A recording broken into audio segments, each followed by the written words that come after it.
If I've missed anybody, let me know, but we're so happy that you all could be here today to join us as well. Before I turn it over to Mr. McCollum and members of the families to introduce themselves, I'm going to ask my staff to introduce themselves. I'm so incredibly proud of the work that the governor's done and that our staff has done, and I want to make sure that you all have the chance to put faces with names and to meet them all. Good morning, everyone. I'm Tracy DeShazer. I have the pleasure of serving as the Deputy Secretary of the Commonwealth. Good morning. I'm Caroline Coral, and I'm the Assistant Secretary of the Commonwealth. Sandra? Hi, good morning, Sandra Antoine, and I'm a Special Assistant for Clemency. And I'm Austin Walker. I'm also a Special Assistant for Clemency. Hi, I'm Diana Fortune. I'm the Director of Clemency. Excellent. JK? Good morning, everyone. I'm J.K. Davenport, Deputy Secretary of Public Safety and Homeland Security, and work closely with the Secretary of the Commonwealth's office. Excellent. Thank you all so much. Mr. McCollum, I'm going to turn it over to you if you want to make some remarks and to introduce the family members and those that you brought with you today. Thank you very much. And first of all, good morning to all of you, particularly, of course, Governor Northam. It's been a pleasure and an honor to be able to have this opportunity for us to come before you to plead our case, so to speak, with regard to the issue of the Martinsville Seven. Yes.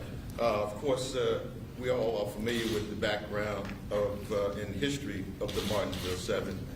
Basically, it's to us it's one particular wound that continues to mar Virginia's history and the efforts to really move beyond its dubious past.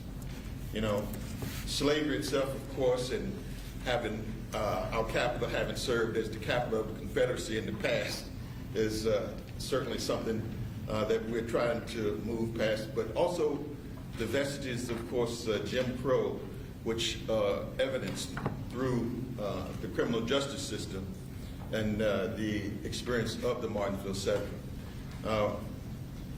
Governor, we believe that you are built to make the changes that are necessary. You've made the pledge.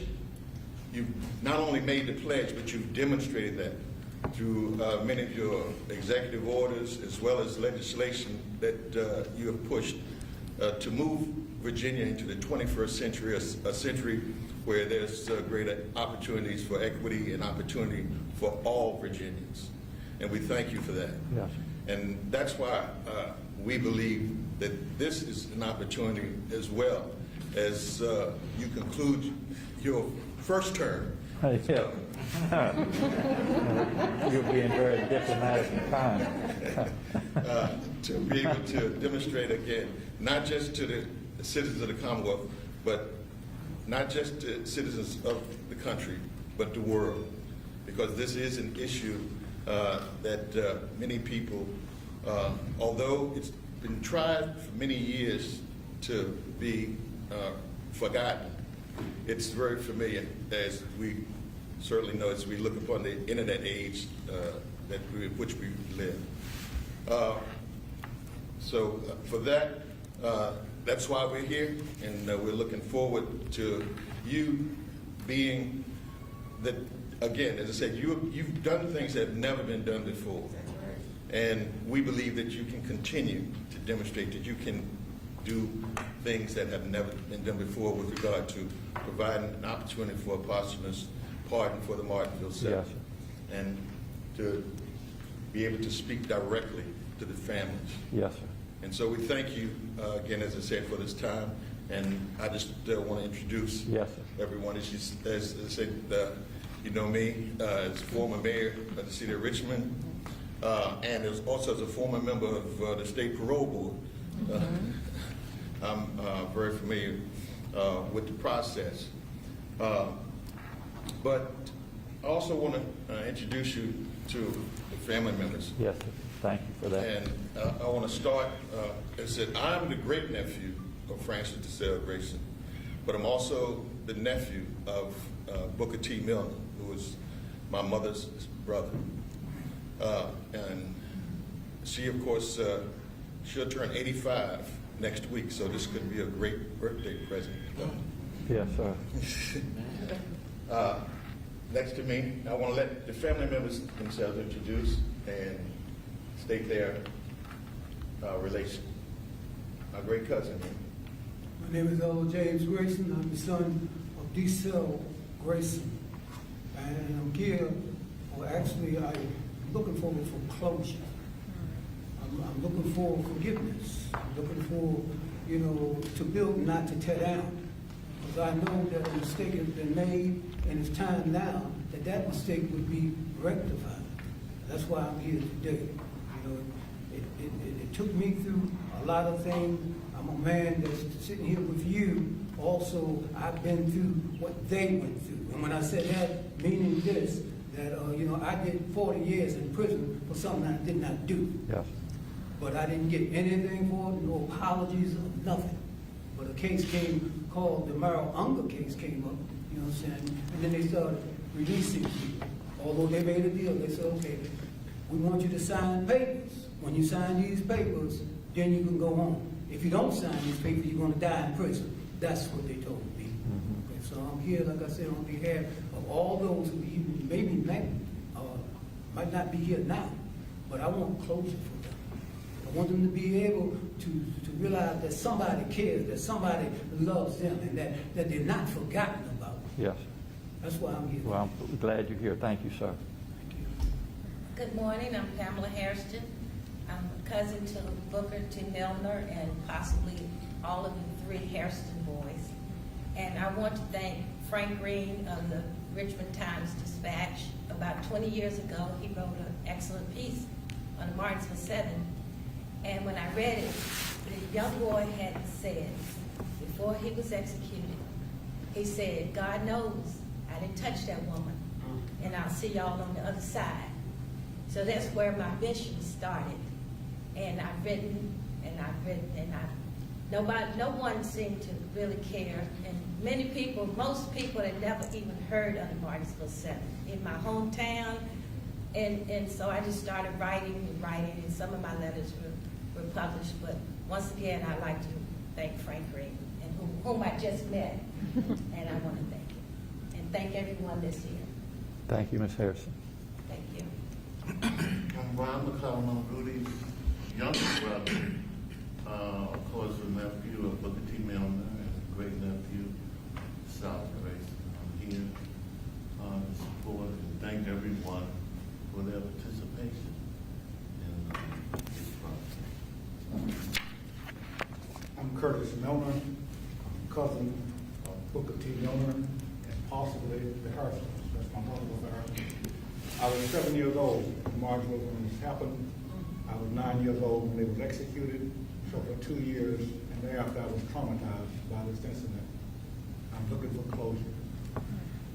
Thank you, sir. Good morning. My name is Rose Grayson. I'm the niece of the cell. And I knew about this situation, and I just got in contact this past Saturday. And I was delighted because I was able to connect with family members in behalf of all this. And being very young at the time when all this occurred and happened, I believe it was 12 siblings of the cell and my father. First cousins I met for the very first time is today, so I'm delighted to be here. After all these years and incidences have occurred, and things continue to occur, and we all are looking for closure. We all want some peace behind this. We all want to walk behind the door and look back and say something was accomplished just besides coming here with our mask on and saying what we feel. So I'm honored to be here. I'm delighted. I want to thank Frank for taking that call Saturday morning, this past Saturday, because it meant a lot to me.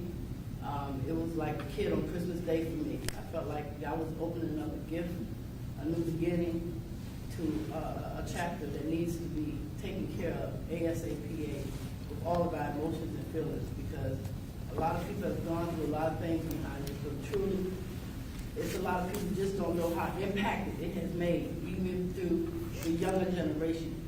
No matter if we were 4, 5, 9, 10, our other parents had to see what these guys went through, and they had to struggle and still take care of young babies and children that they had back in the day.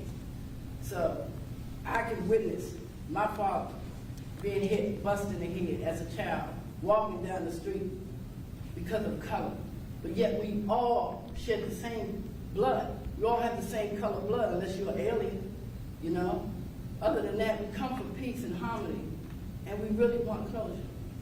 And Governor, I just want to say, every time I see you on TV, I'm married. I've been married for 28 years, and I just love when you get on TV. My husband said, I said, no, he does a good job. He's an excellent person.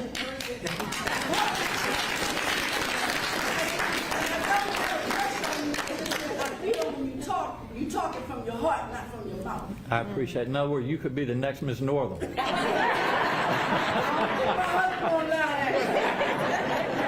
just want to thank you, Governor, everybody else that participated in putting this together.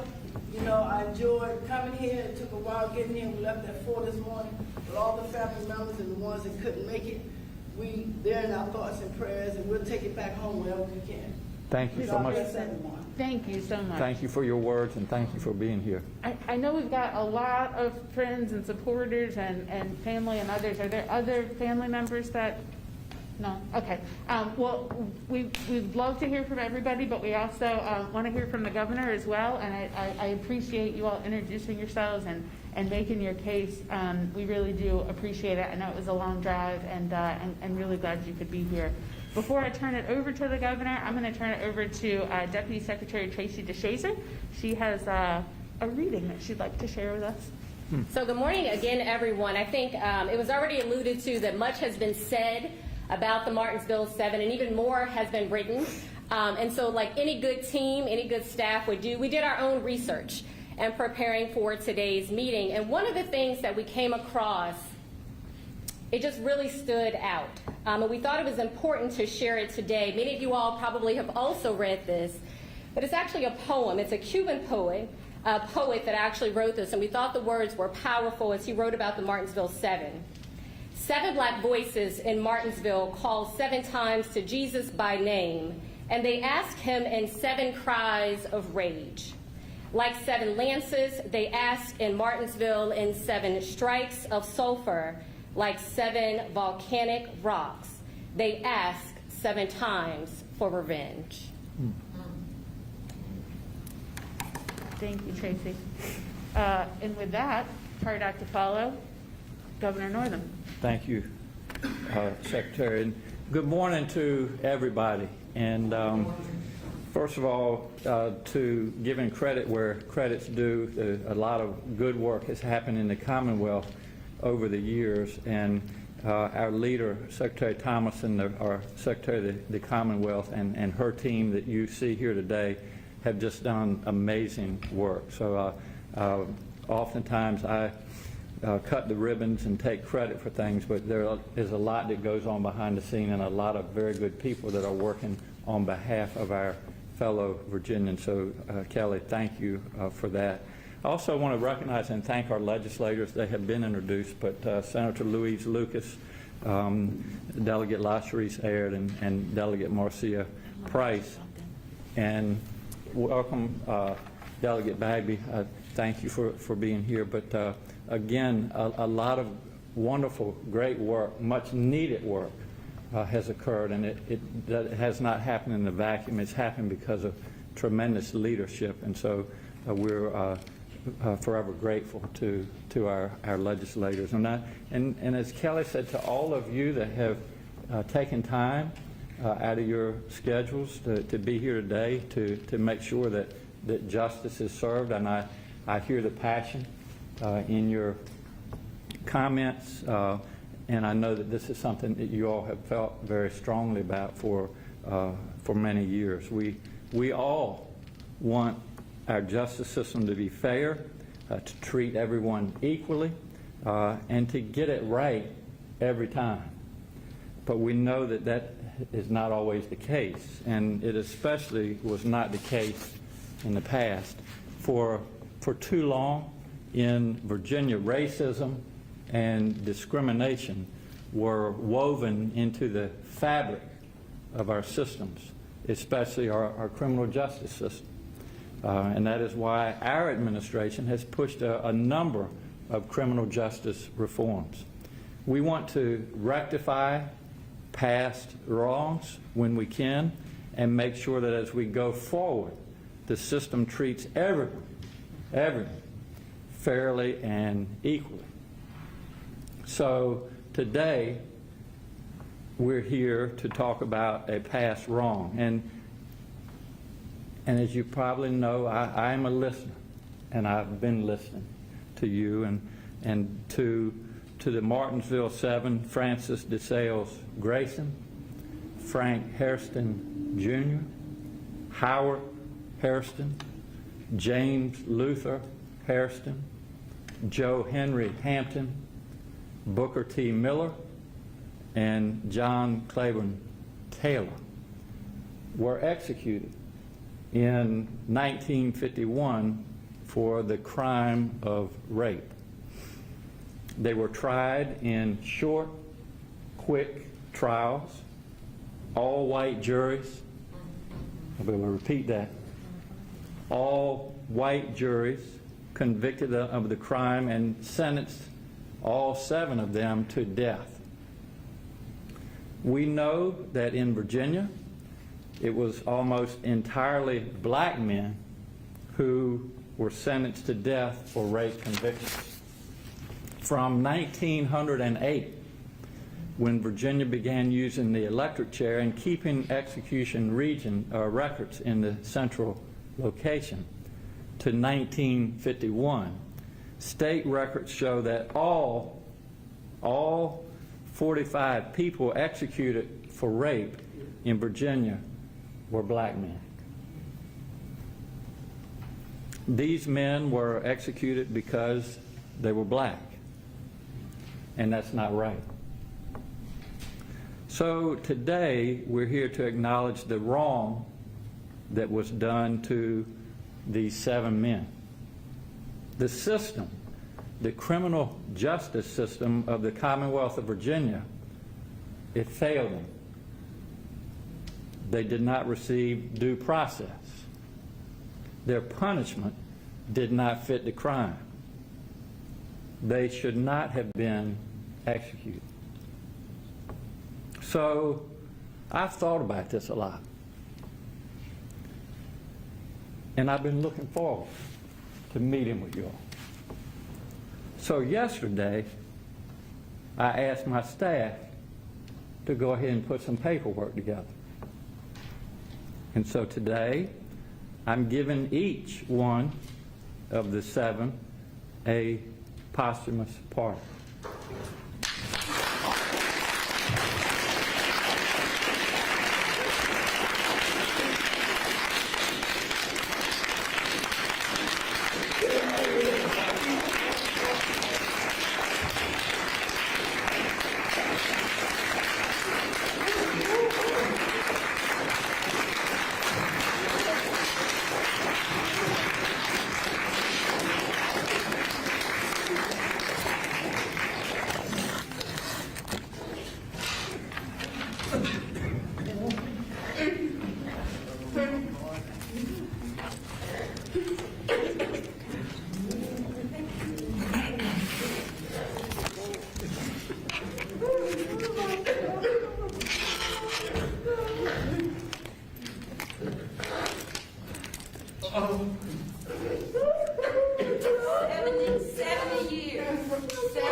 Thank you, Jesus.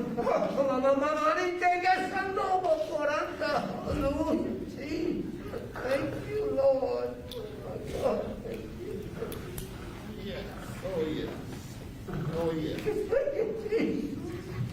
Oh.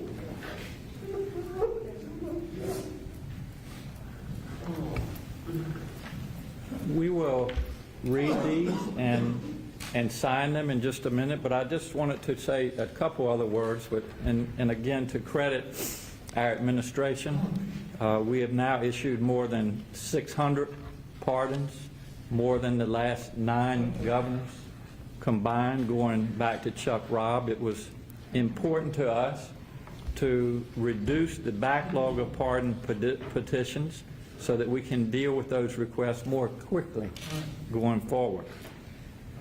Virginia has 402 years of history, and much of it is complicated by racial discrimination. But we are always working to do better. Our administration has led reforms to our criminal justice system, such as banning the death penalty, as we did earlier this year. And again, I give credit to our legislators to ensure that it treats people more fairly and equally. We have worked to clearly tell our full and comprehensive history so that everyone may have a better understanding of how race has played such a pivotal role in how our systems are structured today. And we recognize that it's important to recognize past wrongs and rectify them when we can. Again, I want to sincerely thank the family members and advocates who have worked to make sure that we reach this point today. And now I'm glad to sign the pardons for each of these 7 men, and I will turn this over to our Deputy Secretary, Tracy DeShazier. I'm going to now read the language for one of the grants. All the language is the same for each of the individuals.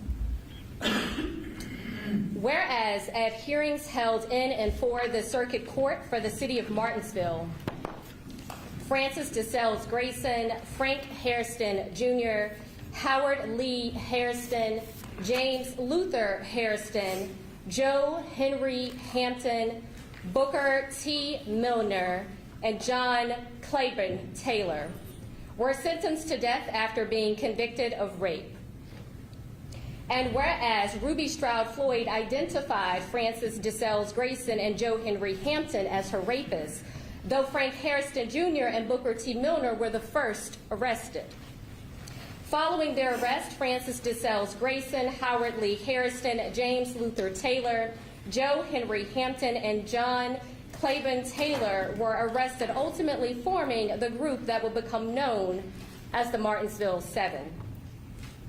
And whereas race played an undeniable role during the identification, investigation, conviction, and the sentencing of Francis DeSales Grayson and the 6 other men. And whereas the United States Constitution states in Amendment 6, in all criminal prosecutions, the accused shall enjoy the right to a speedy and public trial by an impartial jury of the state and district wherein the crime shall have been committed. And whereas Francis DeSales Grayson was found guilty by an all-white male jury and therefore denied judgment by an impartial jury of his peers. And whereas following the executions of the Martinsville Seven, there have been a number of cases heard before the United States Supreme Court, including Furman versus Georgia, 1972, Coker versus Georgia, 1977, and Kennedy versus Louisiana, 2008, that bring into question the sentence of capital punishment for crimes such as that of rape. And whereas after unsuccessful attempts by the National Association for the Advancement of Colored People and the Civil Rights Congress, Francis DeSales Grayson, Frank Hairston Jr., Howard Lee Hairston, James Luther Hairston, Joe Henry Hampton, Booker T. Milner, John Claiborne Taylor were executed by electric chair between February 2nd and 5th, 1951, in what has been recorded as the largest group execution for a single victim crime in Virginia history and arguably the United States of America, and can no longer share their truth. And whereas it appears that Francis DeSales Grayson is a fit subject for clemency, having been prejudicially and egregiously sentenced to death for the crime of rape, and whereas the Commonwealth of Virginia played an irrefutable role in the political, economic, and social disenfranchisement of Black Americans and helped shape, actively enforce, and uphold racially discriminatory Jim Crow laws, which were formed to further systematically oppress Black Americans and maintain the status quo of the time. Now, therefore, I, Ralph S. Northam, Governor of the Commonwealth of Virginia, by virtue of the authority vested in me, posthumously grant Joe Henry Hampton and the 6 other members of the Martinsville Seven the posthumous pardon. This action represents official acknowledgement and recognition of the unjust outcome of the trial of Joe Henry Hampton and the other 6. This is given under my hand and under the lesser seal of the Commonwealth at Richmond this 31st day of August in the year of 2021, the 246th year of the Commonwealth.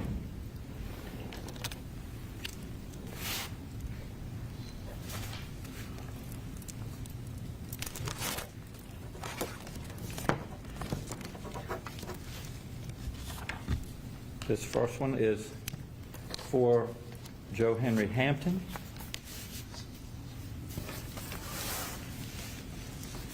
Francis DeSales Grayson.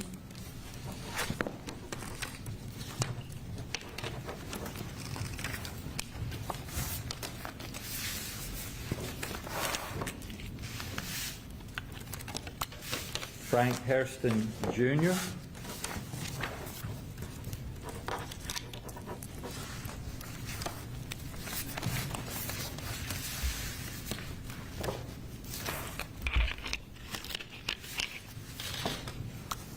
Howard Lee Hairston.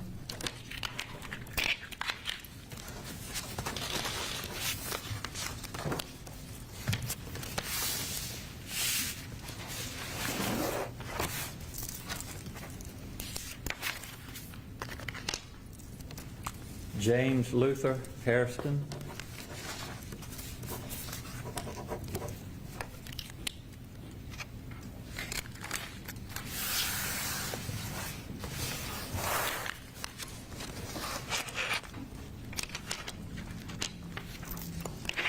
Booker T.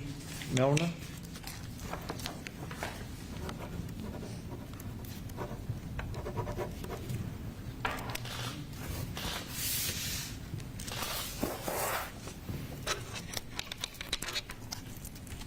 And John C. Taylor.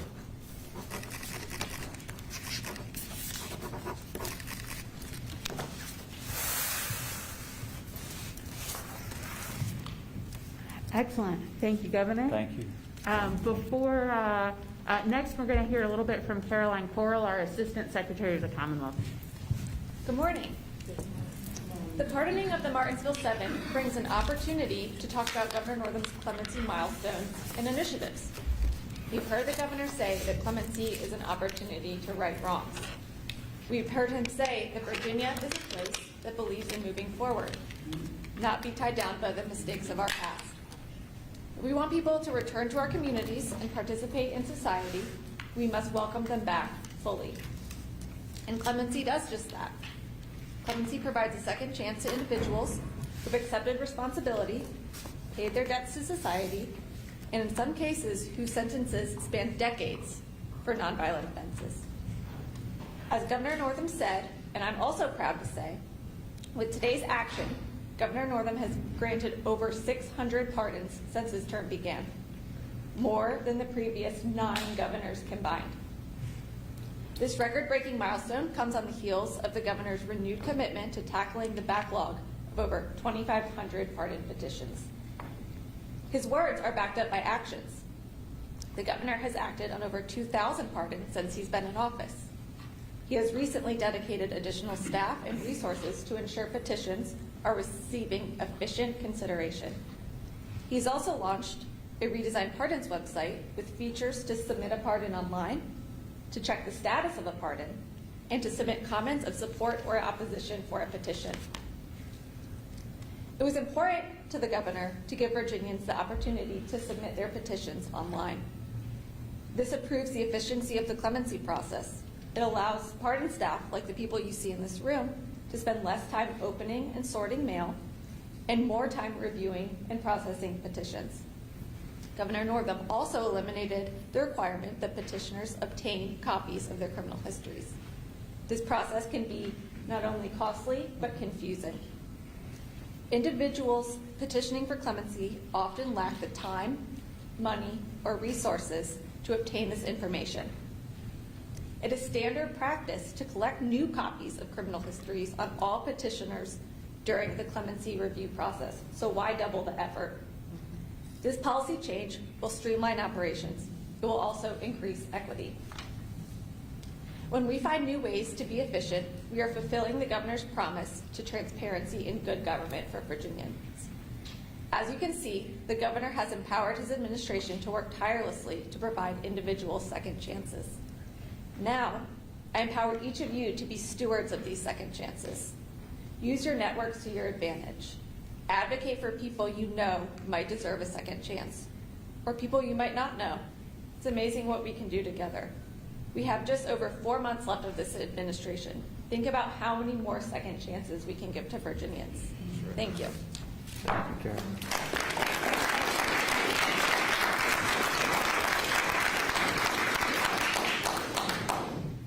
I have the hard task of wrapping this meeting up. Mr. McCollum, if you'd like to say anything on behalf of the group, I think we can all feel your reaction. So if you don't want to, that's okay too. But if you'd like to say a few words, we'd be happy to have you do so. All I can say is thank you, Governor.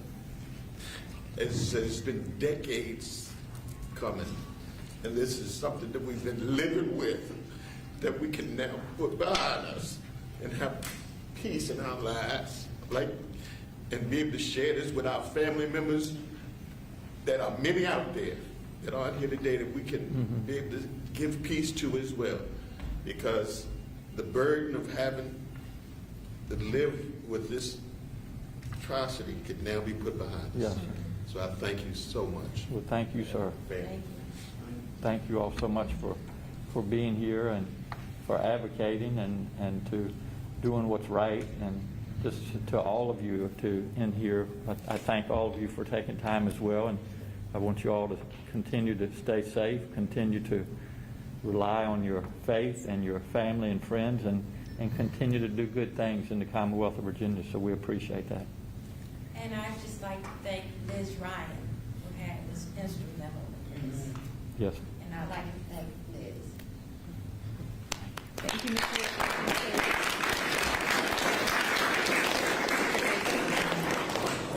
Thank you personally, praise God. I have a brother who died, praise God, and he's not here to receive that. That's what he's been looking for. I have a mother who died, praise God, in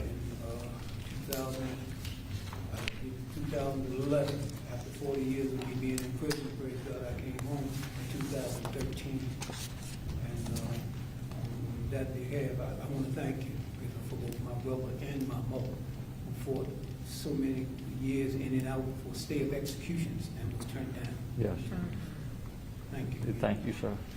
Well, thank you all again. I know you've got a long trip ahead of you back, but hopefully with happy hearts for that ride. We do have copies of the grant orders that were presented today that we're going to share with all of you all. So we'll make sure that everybody gets one before you leave. And we wish you safe and happy travels. And thank you again for your advocacy and your passion. Thank you. Thank you.